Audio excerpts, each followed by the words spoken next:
4 minutes past 2 from the studios of Adaba 8.9 FM. Good afternoon and welcome to today's edition of the RoundTable. Of course, coronavirus COVID19 is still raging on the world over, and at the moment, the number of confirmed cases has reached 2,417,977. That is at 1:18 p.m. this afternoon. 2,417,977 with 166,000 and over 166,000 deaths.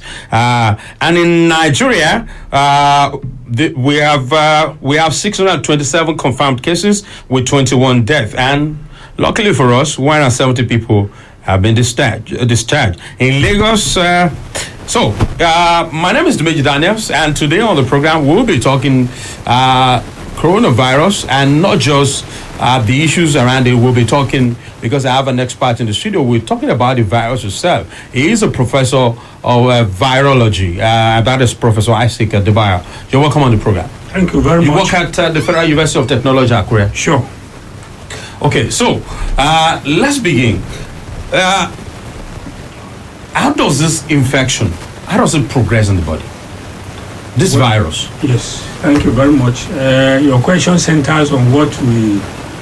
Let's say somebody contracts it. Right. How does it progress in the body? Right. Because there are symptoms, which is high body temperature, shortness of breath, which is dyspnea. There's also it could present itself as pneumonia. Right. There is sneezing. There is dry cough. Right. So how does it progress in the body that could make it lead to death? Thank you very much. Yes, as I was saying, your question centered on what we call disease pathogenesis in the body. That is the progress of a disease in the body. That is pathogenesis. Now, the virus, you will recall that measures being taken include, to prevent it, include covering our nose, mouth, what I would say the natural orifices on the head, such that what we are trying to do is to make sure that the virus doesn't land on our mucous membrane. And when we say mucous membrane, these are very sensitive areas along some of the natural openings of the body. So once the virus is inhaled or gets to any of the natural orifices, most especially the respiratory system now, that is through the nose, it gets attached to the mucous membrane. Now there are some cells there. There are some cells of the on the mucous membrane. The cells of the mucous membrane, one thing that is interesting about viral infection is that before an infection can take place, that's what we call the receptor anti-receptor phenomenon. That is, there are some receptors on the cells located on the mucous membrane of the respiratory tract that have receptors that can receive the virus. Okay. Then the virus will get attached to those receptors on the cells before the virus now is internalized. That is, before it now gets into that cell. And once inside that cell, there are lots of metabolic activities, which we call viroplexis. That is, the multiplication of the virus, and then the progression to disease. So once the virus gets attached to the cell of the mucous membrane, it is internalized, then it will change some biochemical functions going on in that cell. Ultimately, it will lead to the destruction of that cell. Once the cell is destroyed, the virus has multiplied, then more of the viruses will now infect other cells. Now, that kind of local reaction takes place at the upper respiratory system. Okay. Now, there's a section we call oropharynx. That oropharynx is like a T junction. That is a junction between the mouth, the nose, and the ear. Okay. There's that passage right behind the tongue. So the virus will now transfer to that place. And then some sort of multiplication will take place. Thereafter, it will now go down the trachea, which is the windpipe.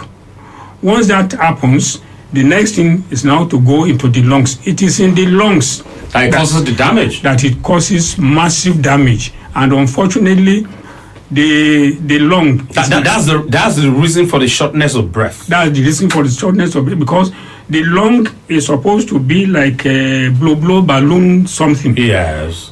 Expand, contract. When you breathe in and breathe out. Yeah, okay. It's supposed to be. So it's supposed to be soft and pliable and amenable. But the moment the virus now travels down to that aspect, the pliability, the softness will now change, because during the process of multiplying in the lungs, the virus will now attract more cells, more blood cells to itself, more immune cells to itself, and fluid. And so the lung that is supposed to be like a balloon will not be able to do that. Will now be able to do that, and it now becomes painful because it is inflamed. And one of the characteristics of inflammation is pain. That's why the lungs now become painful. And because of the fluid there, some size of the lungs we now say has become consolidated. That is, it has now become compacted. It is no longer able to expand and compress as you breathe in and breathe out. And the shortness of the breath is as a result of an area, let's say an area with a volume of maybe 30 cubic space for air is now shrunken. It contracts to something less than 10. So the passage of air in that place has reduced. So the air that individual needs to breathe and perform some other functions is already cut off. So that leads to the shortness of breath. Now, people say this is not like that this particular virus, that this is the very first time we'll have animal to human transmission of this particular virus. We've had a similar one, but they say this particular one, people, experts say they are yet to know. So though some people say it is possible that it is from bats, but they are yet to put a finger on it to say this is where this virus comes from. That this is the very first time that will be seen animal to human transmission. Now, the world has seen pandemics. Mm-hmm. The Spanish flu killed more people, around 50 million people. Right. Why? What is different about coronavirus? Now there are some peculiarities about the current coronavirus we are dealing with. Because there are so many coronaviruses. This particular one, yes. This SARS-CoV-2, what is different about it? Okay, good. Now, the peculiarities about this one, ordinarily, on a plain day, coronaviruses generally are not as devastating as what we have. Yes. In fact, they are common cold viruses, yes. And we term them to be self-limiting. That is, when you run their course, they stop, yes. And then the individual gets over and is doing fine. But this one is like a super coronavirus. Super in the sense that it's now coded in such a way that it has more virulence, it has more pathogenicity, it has more power. Let me use that language. It has more power to be able to cause infection than the ordinary coronavirus. You will recall that originally, as far back as 1937, when the first coronavirus was isolated in chickens in US, it caused respiratory problem, and that was why they call it gasping disease in chickens. Now, things went down gradually or silently for a very long time until 2002, when we have SARS, severe acute respiratory syndrome. That is in Asia. COVID-1. Good. Now this very one, that time we only had two serotypes. That is, we have, let's say, two types. Yeah. What I mean by the one in the Middle East and the one in the Middle East, and then the Asian something. Now, but right now we have 5 serotypes A, B, C, D, and E. The first two that we had were just A and B. Now, the C, D, E are so pathogenic, that is, they are so virulent that the damage they can do within a very short time has gone beyond what ordinarily the world prepared for in a case of emergency. Though I must stress at the same time that now the coronavirus being recognized as a non-innocuous, as not too serious a virus, the world generally it's as if the world just downregulated the aspect of that virus. Because if not for the 2002 SARS, coronaviruses made no big deal in handling. And I said it could be self-limiting. Yeah, but some people will even get better without taking any drugs. God bless you. Yes. It's a matter of resting. If you are running nose, just go straight sleep. You don't even need to take paracetamol or anything. The following morning, you are up and fine. Good. But this one, because of the genetic nature of this very one, that is why it has now become highly pathogenic. That takes me to my next question. Right. Could it have been weaponized? On this platform, I don't want to so much dwell on that. But give me a yes or no answer. Give me a yes or no answer. Could it have been weaponized? Because this is also the age of biological warfare. God bless you. Any agent could be weaponized. Any biological agent could be weaponized. So, and it's a sorry case that Nigeria or Africa generally, they have not settled down to classify or recognize some pathogens as being security threats, which invariably COVID-19 is one. So any biological agent can be, because of the level of science now has gone to the extent that even the least pathogenic, the least disease-causing can be taken and weaponized. Good. Yeah. Can be taken and it becomes more violent. Very, very violent. Because, for instance, sorry for this little digression. For instance, even the big-time HIV retroviruses, we call them lengthening viruses. That is slow-spreading viruses. But that one, again, too, was molecularly engineered, and see the damage is causing. So also this very one. So any any biological agent can be weaponized. But when you look at the death rate of this, it's just 2%. Right. But the rate at which it's spreading is so high. It's so high. Why is it like that? It's like that because for a number of reasons. Right now, okay, before you answer that question, right. Why I'm asking, some people say it's because it's not a DNA virus, it's an RNA virus and all of that. Mm-hmm. Okay. Now, it's neither of those in particular, but let's look at about 3 or 4 factors. The issue of globalization. Right. Now, let's look, imagine, I'm sure you will. Traveling is made easier. If somebody is here today, by noon is in London, it can be in London. Yes. Traveling all about. 6 hours from now, it could be in London. Very good. Yeah. That is one. Then 2, the issue of urbanization. The issue of the urbanization thing comes in because I was on one radio station on March 5 or thereabout, and I told them that human beings all over the globe, we have gone beyond our bounds. We have encroached on the forest. We have encroached on the river. We are all in the modern name of modern technology or biotechnology. We are pried too much into wildlife and all of that. Good. And then we have become friends with what we shouldn't be. For instance, if you see the way some people cuddle their pets, dogs, cats, snake, name it. It's outrageous. That's another thing. Then the issue of tourism. The tourism thing, though that one to some extent is part of the globalization we are talking about. But the tourism, when people go on tourism, they mingle with lots of things. The implication of all this is that we are indirectly encouraging these pathogens to change form. We are indirectly encouraging the pathogens to change form. And when a pathogen changes form, which we call mutation, the net effect is that it will now start behaving in an aberrant way. That is in a way that is not supposed to be.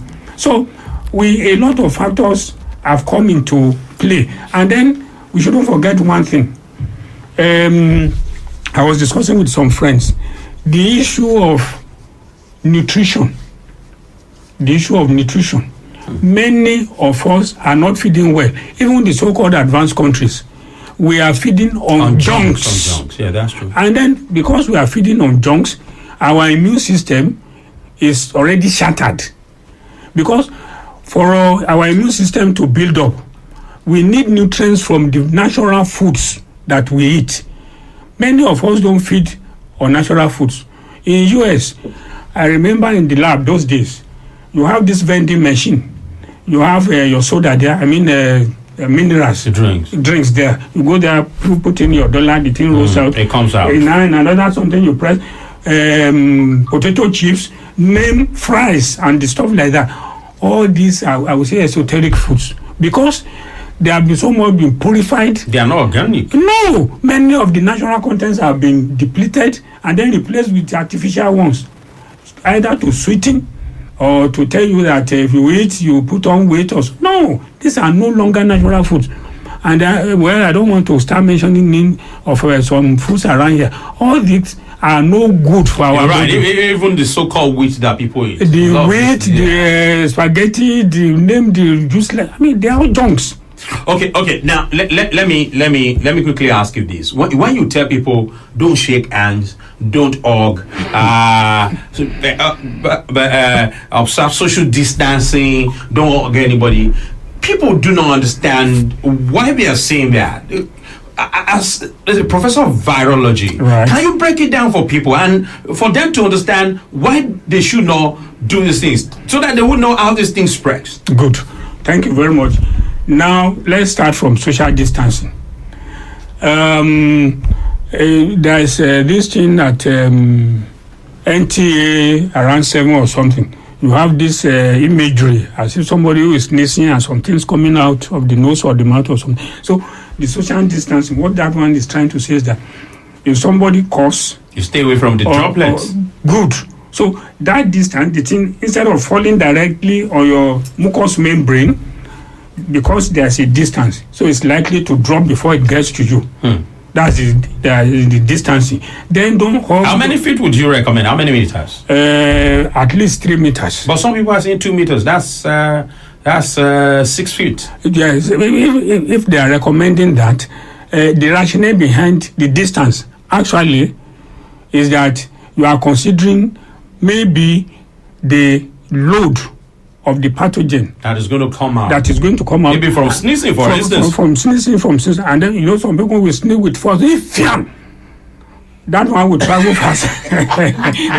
Then the other thing is depending on the environmental temperature. Yeah. One thing that is actually still helping us around this part of the world is the environmental temperature. Okay. And I tell you, for instance, there is a simple sterilizing method which we can all use. By the time we get out now, we have our cars outside. If by the time we are getting out, just put your palm on the body of your car. It's hot enough to knock out this virus. Okay. Because virus infectivity depends on a number of factors. One of them is the temperature. The virus will infect once the temperature is lower than 56 degrees Celsius. But if it is higher, automatically it dies off on its own. Except pox virus. Pox viruses are more resistant. So they will die that way. Then the other one, cover your nose, cover your whatever. It's still because of the droplets. God bless you. So that at least if you sneeze within and the thing is covering your face, you will sneeze within. What about hand washing? They say the virus that has a way of sticking to the hands. Good. Yes. Now the hand washing comes into play, and in two ways. The advice that the people are given now comes into play. One, there are some chemical agents in the soap which naturally will deactivate the virus. Okay. Then two, you will hear that people are saying that we should now go ahead and sanitize our hands using alcohol-based something. The reason is simple. Now, the constituents of the virus, the genetic makeup of the virus, it has one structure which we call envelope. It's an RNA. It's an RNA something. Now, like a protein. Like a protein. Okay. Now, when you introduce your alcohol, a radical group in biochemistry ending in OH, when you introduce it is capable of destroying that envelope. Okay. Once you destroy that envelope, that's the end of that virus. Okay. So that's the essence of the alcohol-based sanitizer in whatever people are recommending that we should use. That's the essence of it. I've also heard and I've seen, images, footages of that this could also be transmitted, through talking. Right. Is that true? It is especially loud talking. It is still because through the sputum and then the aerosol that is coming from the mouth, that the virus can still transfer to the other person, and that is where the essence of the social distancing is still coming in. Now, brings me to let me quickly tell my listener. I have another guest in the studio. Is Zadok Agitoye, and we'll be doing this till 2 p.m. Let me quickly ask you this, Professor. A lot of things have been circulated. People talk about the pH level of this virus. They ask you to take warm water, to take tea, to take lemon, to take pineapple. I've read about garlic as well, and so many other things. How true is this? Yes, thank you. Because people are consuming garlic, consuming unripe pineapple now. See, in fact, I'm happy being here. For one thing, to share some basic information with our people. Okay. Now, people are just pumping these ideas to us without explaining why. And why I say I'm happy is because to my little knowledge, I will explain why, the reasons behind some of these things. Okay. Now, warm water, or tea, or pap. Okay. The reason is that I said earlier that this virus will readily be inactivated under high temperature. So when you take your hot tea, when you take your pap, yes, what you are trying to do is to create an environment whereby the virus cannot survive. That's the reason. So you are just. But if the virus is already in your lungs and then you're taking hot pap or tea, what does that do for you? If it is already in the lungs, then it has gone beyond the upper respiratory system. So you need some other. What about stimulation? Can that stimulation, right? Where you cover your head and you inhale the something. What you are trying to do at the same time, as I said, is to generate an environment that is not conducive for the virus. You are increasing the temperature so that hopefully the viruses, the ones that are already there, will not be able to survive. Now, when people suggest taking fruits or vitamin C directly, vitamin C is known as immunopotentiating. Push your immune. Yes. In simple words. Yes, and the way it works is that it's capable of coating the cell membrane, your cell membrane, so that the virus is unable to penetrate okay, and get inside. Okay. That's what we're after. So many of the agents that people are now advising us take this, is that it is the active ingredient, it is the constituents in that food substance that your body actually needs.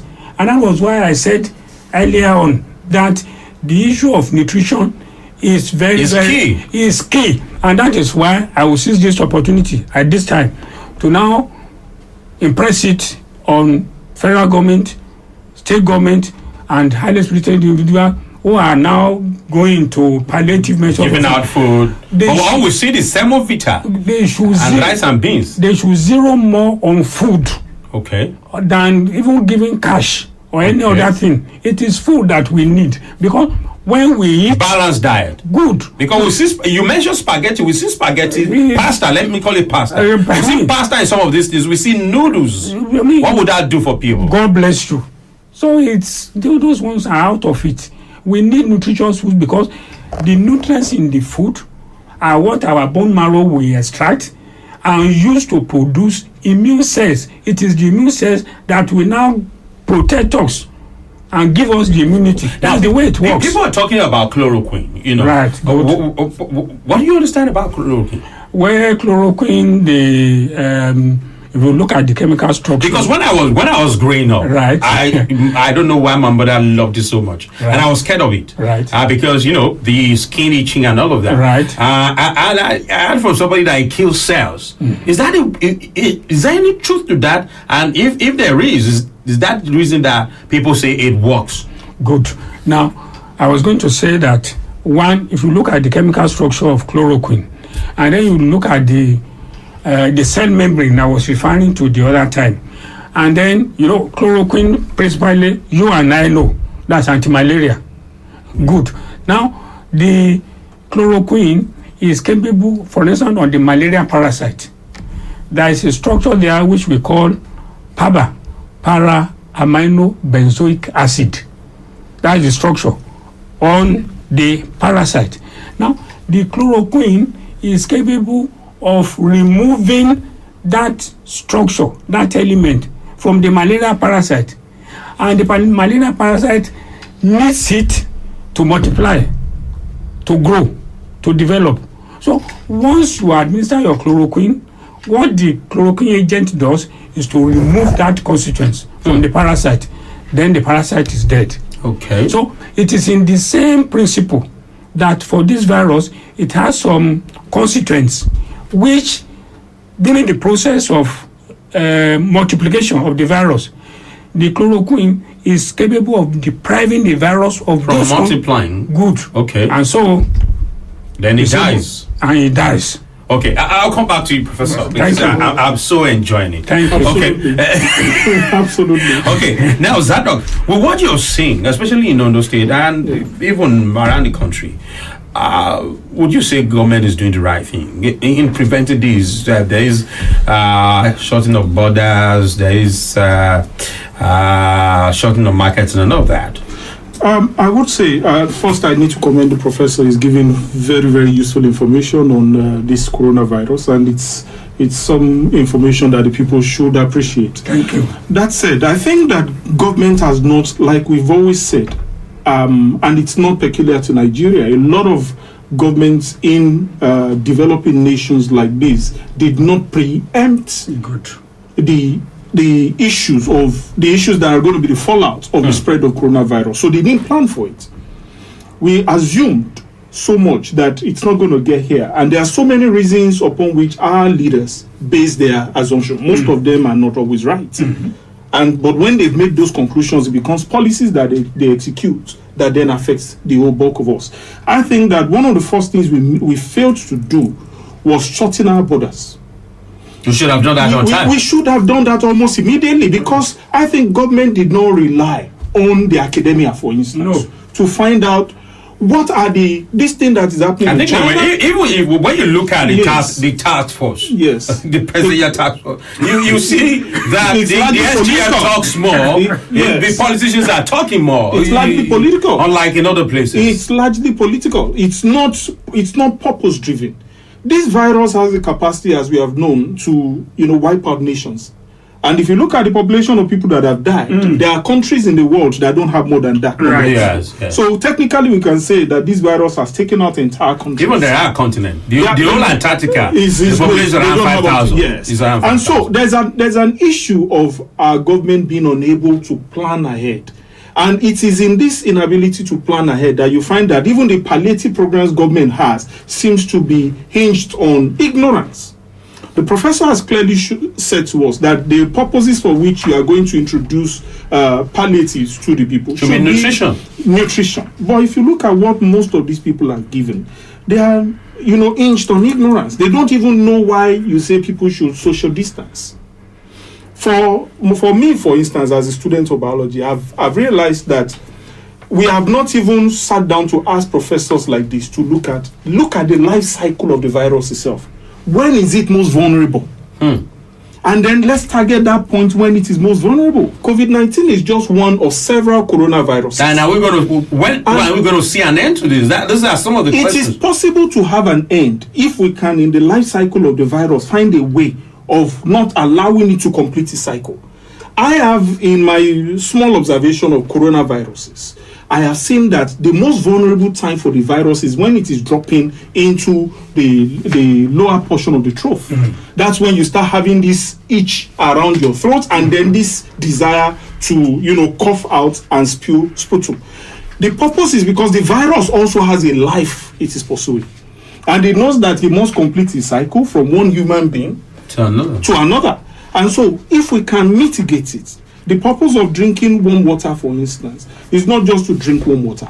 If you drink warm water, it doesn't go into your lungs. It goes, yes. It doesn't. And you don't drink it through your nostrils. Well, it passes through your throat. It does pass through your throat. Now, that point where the virus itself cannot live in an acidic medium, I believe. Yes. And the stomach of each individual is acidic. It's acidic. So the purpose is to, rather than spit sputum, you want to drive it down into your stomach without water. So that it can die there. Then it dies there. And the more you are able to do this, the lesser the viral load in your body.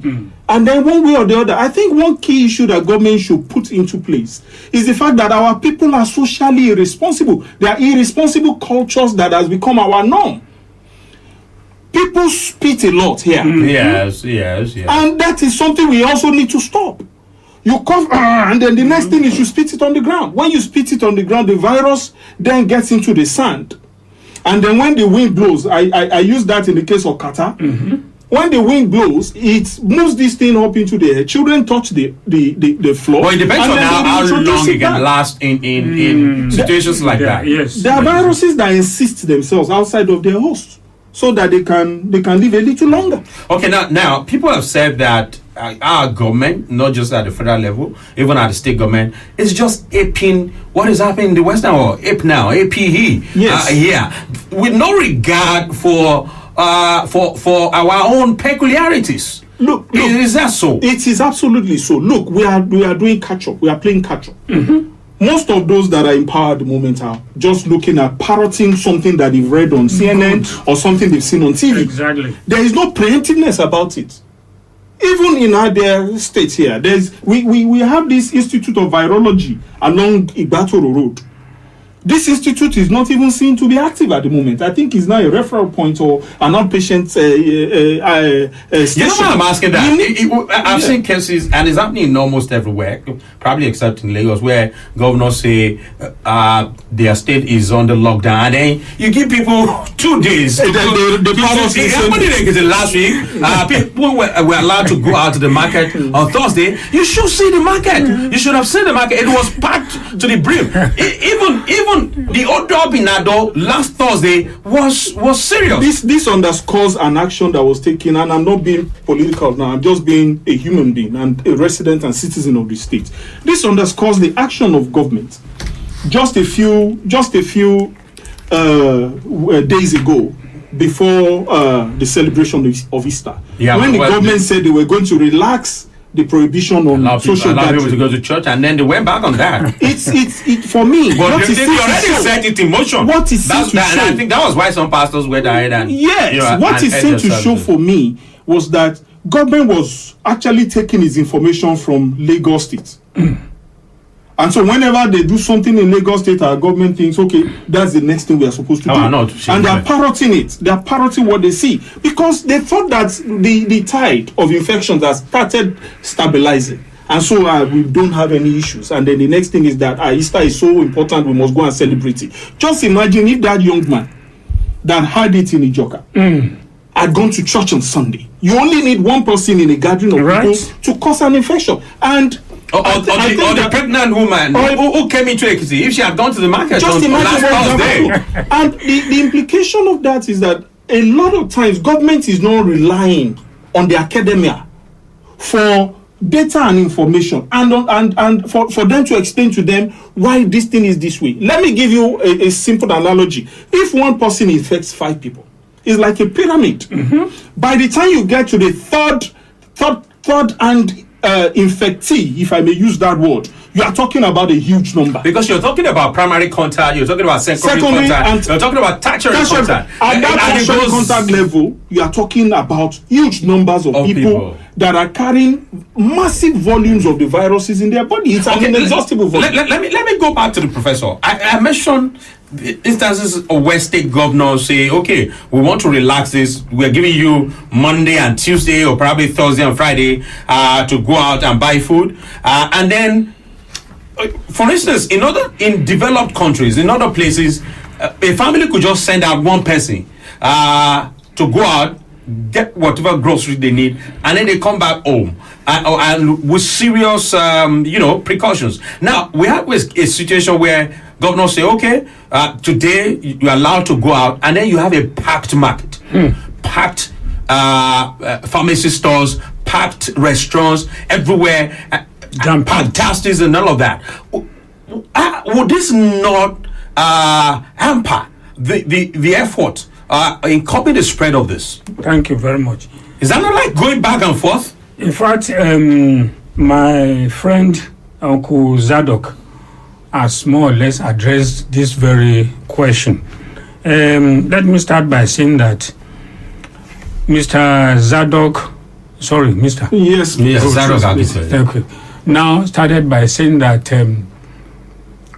the whole world, or those of us around this part of the world, underestimated the potential of this coronavirus. Generally speaking, and sincerely speaking, over the years, it has been the norm for the government around this part of the world not to have anything, so to say, in quote, to do with the academia. And this is really very, very unfortunate. There's what we call the contingency plan in place. In contingency plan, you see any microorganism as a potential security threat. Like what the early questions you asked me, whether it was weaponized. Good. So that's one of the things. Then secondly, even at that, we've been hearing and reading of these things as far back as late October last year. Unfortunately, the airlines among us in particular, they still believe they should spend their weekends outside Africa, outside the continent. And they've been doing that. Then some of us prefer to go and pray outside somewhere. Now, these things have been going on, and to worsen the situation, by the time they return, they socialize, they want to show us that they have just returned, they mingle with us and something. I just pray that what we are witnessing will be about the peak. I just pray that because already people have mingled too much. Now, because in Lagos now, the figures keeps increasing because they have started doing, the rate at which they do their testing has increased as well. Good. So we're talking about community spread. Good. It's getting to that point now. It's getting to that point. Like the pregnant woman in Ekiti. Okay. She went to about 2 or 3 hospitals. And then wherever she went, spreading the gospel of... And this primary contact would have secondary contact. Those would have tertiary contact. Right. Each of those contacts... Professor, what can you say about contact tracing? Are we doing it effectively around that? Contact tracing around here is very poor. Traceability is poor. Yes. Very, very poor. So now what we are doing is fire brigade approach to everything. And like my friend said, Mr. Zado, what he said is that we are waiting. When we see something happening, then we'll respond. Then we want to copy it or something. There's no originality in what we are doing. Under the contingency plan, as I said, you already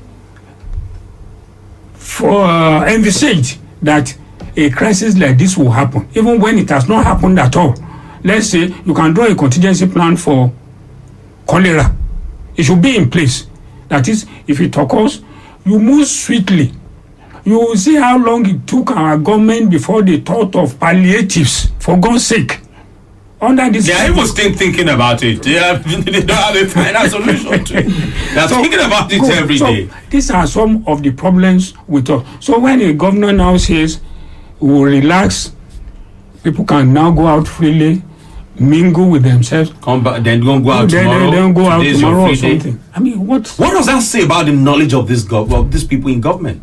Well, your guess is as good as mine. Okay. Let me quickly ask you this before we listen to the Ondo State Health Commissioner. Right. Now, Trump said he was going to cut funding to the World Health Organization. Now, when this started on 31 December, I'm talking about 2019 now. Right. China said it was only, they didn't even call it virus. They said of pneumonia type, and that they did not know the cause. And then in January, they said that human-to-human transmission was not happening, and even WHO also re-echoed the same thing.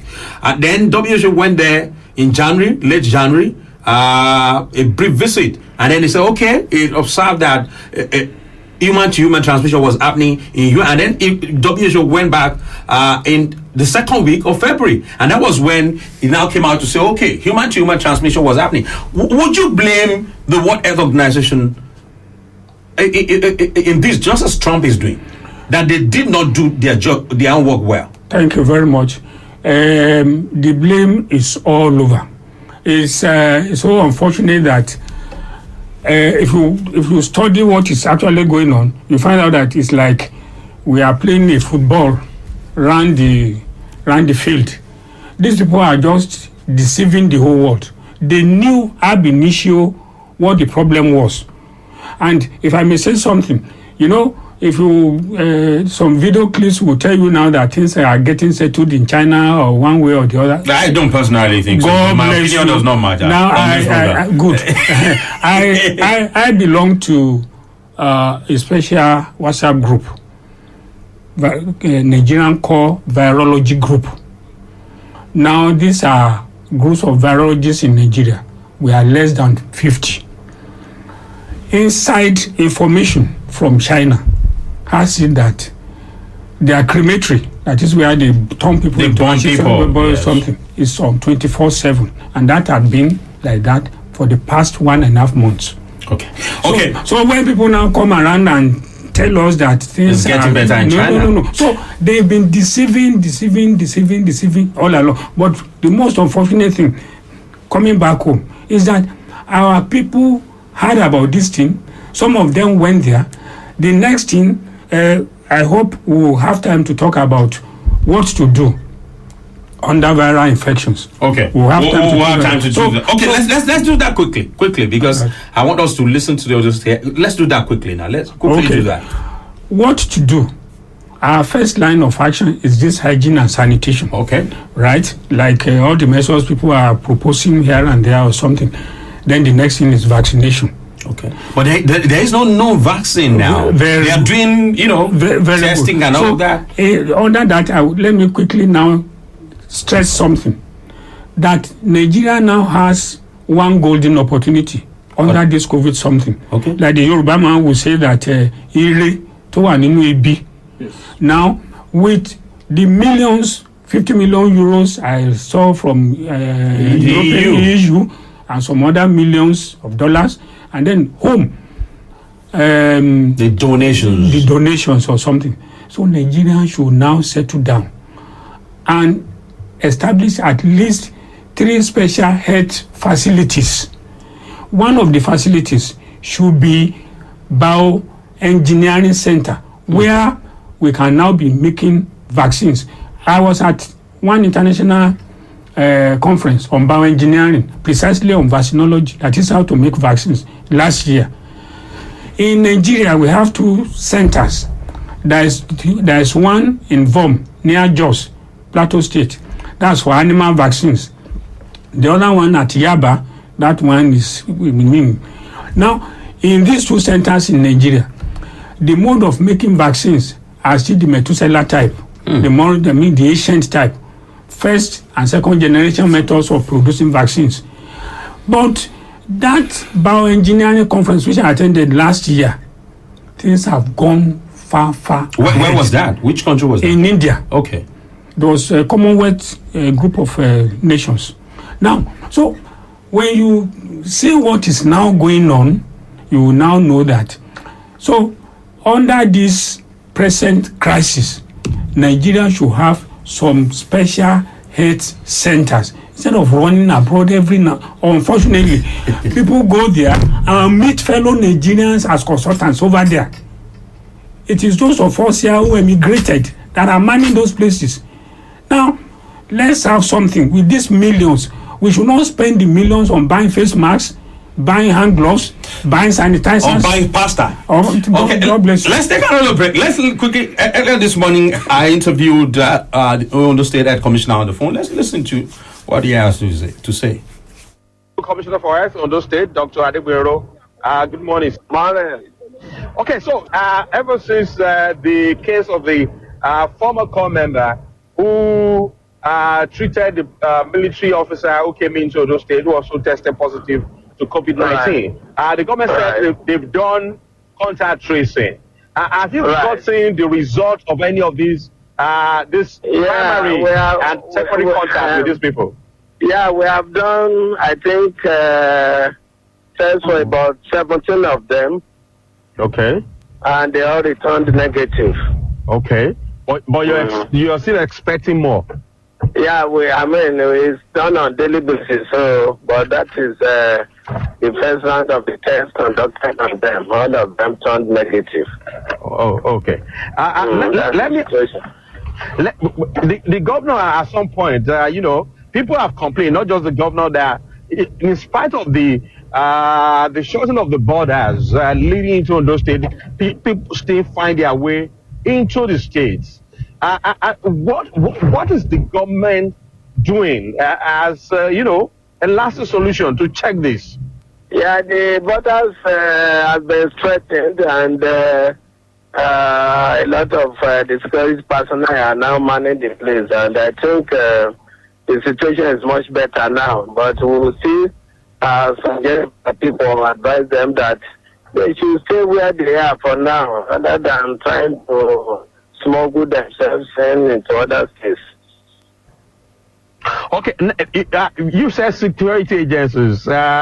These are the same people whom people have alleged are taking money at the borders and letting people come in.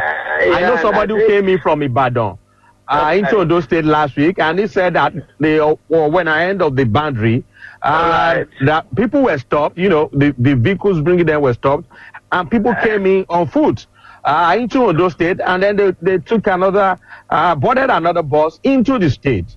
Right. You are right. People are generally difficult. For instance, day before yesterday, over 100 vehicles were arrested there. And that's when boundary that you are talking about. But people are still taking their way to, I don't know for what reason. But we are taking more serious actions about that. And yes.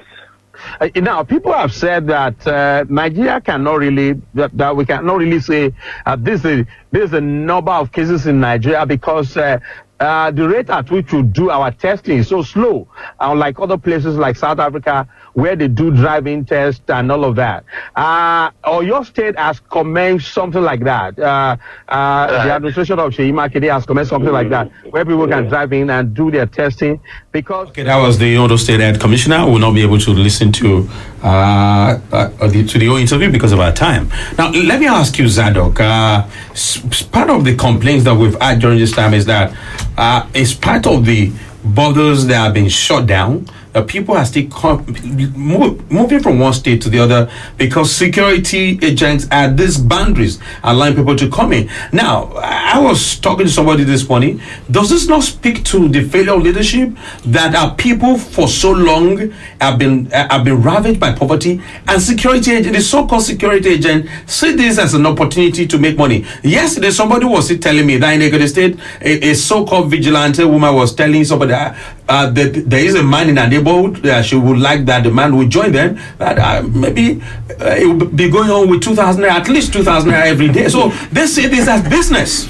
As a matter of fact, when the information came in to me last week that agents of government particularly the military and police, at the borders in Akoko, were allowing trailer loads of trailers from the north to come into the state. We alerted government. We raised this, but we expected that government should have immediately dealt with it. At the moment, people are still coming into the state. Right. Even as recent as 3 days ago, people were still finding their ways into Ondo State. I think that it's. I won't want to just say it's a failure of government by situating it in the present elected government. No. I'm not saying that. I'm saying successive government. Understand it. But what I'm saying is that it's a failure of the entire system. The system. There seems to be a lacuna, an unwillingness by our people to take responsibility wherever they find themselves. For any police officer or military man that collects money to allow people to come into the state, violating the laws of that state, and that has not been punished or that has not been made responsible, the system will continue to fail because it's sowing a seed for future failure. Right. Because during this pandemic, you allow just one person into the state and you collect money from that person without the capacity for you to test the person at that particular point of entry. Like the pregnant woman, she came into from Lagos. Somebody was telling me today that is going to come into Ekiti from Lagos State, and I keep wondering, where do they come in through? What are those channels? And if we keep situating it just in government, we must also situate it in the people. I, for instance, sometimes you'll be in your house, you just get a little cough, you just get, the immediate thing is to make sure that your family is away from you. You take responsibility for self-isolating in your own home. And when you are going out, you begin to take responsibility for people there. Because it's better for one man to die with the disease than for one man to die after transmitting the disease. To so many people. So it's our people's challenge. There's a nature within us that does not take responsibility, and that nature, you will see it even across governments, across parastatals, across the entire system.